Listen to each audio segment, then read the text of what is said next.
How are you guys doing today? And welcome back to the Anime Talk podcast. My name is Vinix. Craze Mike, just don't call me senpai. And we are back at it again with another podcast episode.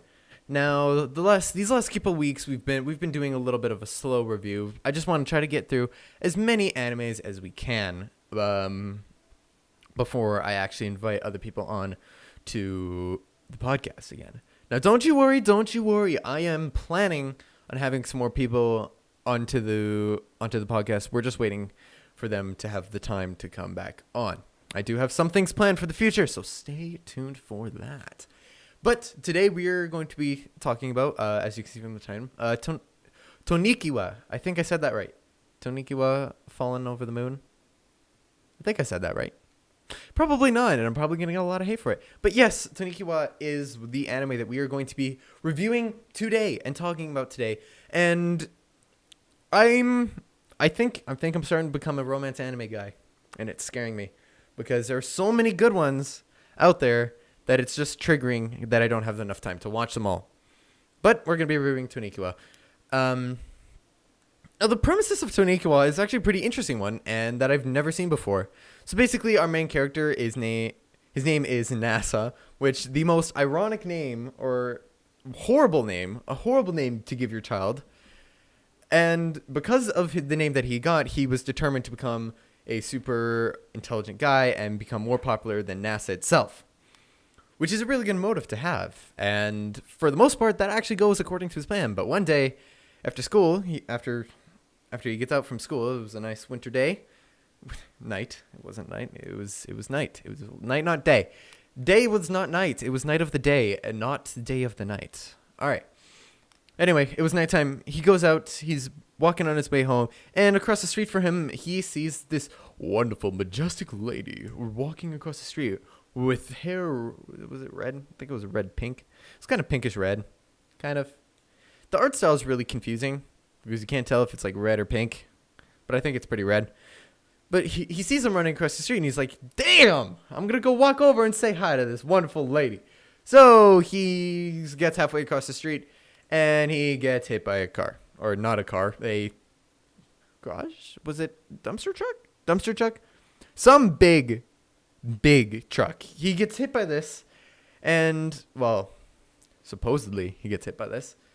But turns out he didn't actually get hit by it. The girl from across the street jumped in the way and took half of the blow for him. So now they're both injured.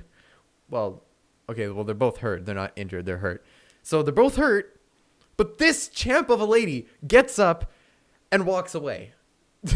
Doesn't say a word to him. Well, he does say a word, but she just walks away. Gets up, walks away. And my man NASA over here, he gets up. He is determined to get this girl, even with broken bones. He gets up. He runs after her and asks her to be his girlfriend.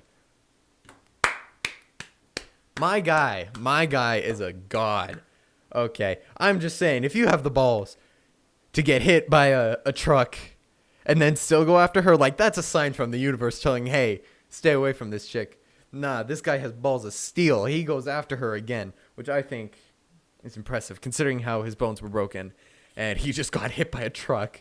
Isn't even worried about the fact that he just got hit. He's like, nah, I got my priorities. This is the girl that I want. Go straight after her. After he confesses her love to her, she says, no, I don't see you as a boyfriend. I see you as a husband. My man just got lucky. I don't know her complete reasoning about this, which is one of the issues that I actually have about this anime in particular, is she must have some ulterior motive behind her actions.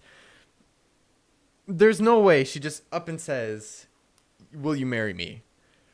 That's not, it's just weird, I find. And I feel like she has something dirty up her sleeve. I don't know. I think I've watched too many animes where the main character gets betrayed by the girl. I don't know. Just me, though. So, after that happens, she says it. She says, hey, will you marry me? My guy does not hesitate. He just full out says, yes, of course. Get me in there. I want in. Let's do it. And he says yes. And the girl walks away. and cue the opening. And that's basically the first episode. Of course, later on, I think it's like 2 years pass. 2 years, something like that. A couple years pass. And he has heard nothing from this girl. He's now working a part-time job at a food court. Is failing school. And in a crappy apartment. Like, his life just took a turn for the worse after he met her. I'm telling you, that car crash was warning you about something, my guy. But no, he's still loyal. He still believes that she's going to come back one day. And little does he know, she comes back with the marriage registration form and says, hey, let's get married. And also keep in mind, they don't know each other's names. Okay, this is out of the blue. This stuff does not happen in real life. And if it does, please someone find me a story of this actually happening in real life, because I want to see this happen, because it is very interesting to me. But after all that, they get their marriage registration. They go down, they get it all done, they get a cactus in return, they go back to their apartment, and they start their happy life together. With a couple weird moments here and there, being kidnapped by the girl's family, and the bathroom health lady is in love with the guy. And it's all confusing. It's all confusing. But I genuinely liked it. There's a bunch of funny moments. Art style is amazing. And the opening is fire for a romance anime opening. It is not depressing at all, which I really like, because this anime is not a depressing anime that'll make you cry. It is a anime that will make you cry of joy, which is wonderful to see, and I love it.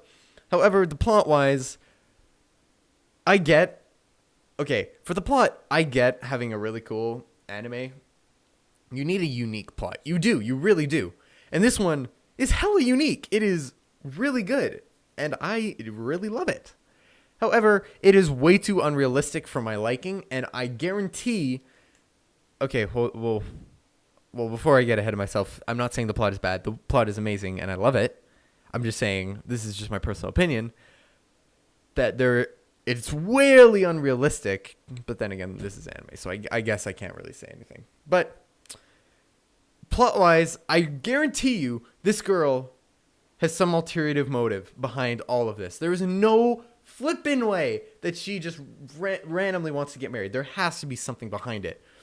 And I want to know what that is. And it's pissing me off that I have to wait for a second season that we are not guaranteed to have to find this out.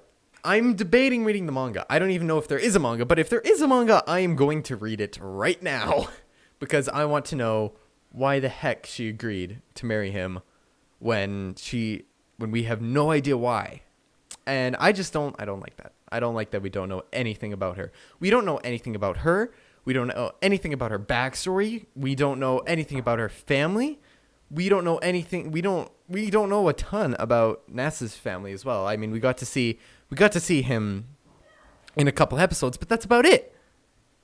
So we need history. In anime, you need some backstory for some characters.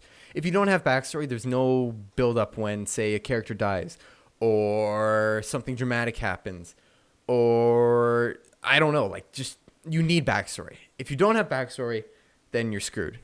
And that's why I don't know why I'm bringing up One Piece now, but One Piece is great for backstory. You know, if you start from episode 1 and you watch every single episode all the way through, you're gonna know everything about everyone, in which I like. But then again, there is like 900 episodes, so I'm not asking Tonikawa to make 900 episodes just to explain the main heroine. Okay, that's not what I'm asking. But I would like, in the second season, I want some backstory. That's literally the only thing I could want right now is some backstory for them. Other than that, art style is incredible. I love the art style. The amount of memes that you can make out of this anime are incredible. Like when the girl and the bathhouse lady are like fist bumping. There's so many memes you can make out of that. And the confession part, so many memes. Just a lot of memes you can make out of this. The art style is amazing. I don't know how they made it look that good. It's actually pretty freaking good for a small anime like this. It's actually really good. Music is incredible, like I've already mentioned. For The opening is incredible. Love the opening because it's nice and casual, but it has a nice beat to it. It's not a depressing opening. It's actually a really good opening, which I really like. Other than that, I have no complaints. No complaints at all. However, it is not going to get a 10 out of 10 for me because there is no backstory. That is the one thing drawing me back. And it's really pissing me off, the fact that we don't have backstory, because you need to know. You need to know all this stuff about each character, and it pisses me off. So for that, plot-wise, it's gonna get a 7 out of 10 for me. Remember, I'm drawing these back. I'm holding myself back for these. Music-wise, I'm gonna give it a 8 out of 10. I'm gonna be a little kinder. The ending wasn't my favorite, but the opening was pretty good. Art style-wise, I'm gonna give it a 9 out of 10, or 8.5 out of 10. We're gonna be an 8.5 out of 10 because I really like it, and it's very unique to see. However, it's not too unique that it's really good. It's super, super good, but I feel like it's missing a tiny little thing, and I don't know what that is, but it's missing something, but I can't put my finger on it. So for that, I'm going to put it down at an 8.5. And that's, what should we give it? Maybe, should we give it an 8? 8? We got a 7 and 8 at an 8.5. Put it in the middle and give it an 8. Give it an 8. 8 is a perfect number to give it. Tonikawa, rating 8. Awesome. Also, for all you younger people out there, this one is kind of it's wholesome. It's not well, okay. There's like 1 or 2 scenes where the main character gets a nosebleed. Okay, I'm going to give it a good PG-13 rating cuz it's wholesome. It's really wholesome. I love it. But however, there are a couple scenes that maybe if you're under the age of, say, 9, don't want to see it, probably. Don't want your oh my god, what just fell? Something fell off my desk. I don't know. Forgot about later.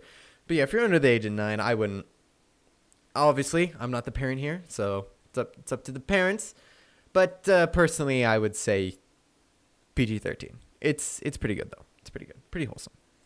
Now, for all you dubbed watchers out there, well, you're going to be excited because the dubbed is airing right now. However, it is not fully done airing, so if you want to see, if you're binging it like I like to do, you're going to have to watch it in sub, which is unfortunate for you guys, but guess what? The subbed is pretty freaking good anyway, so I would quit your complaining. But anyway, guys, that is going to do it for today's podcast episode. I am hopefully going to try to do more fun things in the future. I'm trying to figure out, I don't know what I want to do, because I want to do a couple like fun games. I don't want to just do anime reviews because that's boring. No one wants to see that, and I'm sorry for that. Eventually, I also want to get a camera running and do some camera videos, podcasts. So if you're on YouTube, you can actually see me while I'm talking. But for the meantime, also, I'm really struggling. I'm so sorry. I'm struggling to actually get some other podcast stations to get me in. So for the meantime, we're just on here, Spotify, which is unfortunate, but I'm trying my damn hardest to get us on different ones. So don't worry, we'll get there. I'm also planning on opening up a website, hopefully, once again. But that's more difficult than actually getting the podcast to accept me. So it's not looking good, but I will not give up. Believe it. All right, guys. Also, if you have any questions, don't be scared to hit me up on my Instagram, my Twitter, or in the comments if you're on YouTube. If you would like to hit me up on any of those, you know the name. Capital V _INNYX capital O under lowercase FICIAL. Vinix official. It's the same for everywhere. Just go follow me on there, and you won't regret it. You won't regret it, my guy. But without further ado, guys, that's going to do it for today's podcast episode. If you have any questions, like I said, please answer them. Please ask me a question if you have any complaints, anything like that. I love hearing from you guys. But without further ado, guys, we're going to end it off here. My name is Vinix. Crazy Mike. Just don't call me senpai. And I will see you guys in the next one. Have a great day.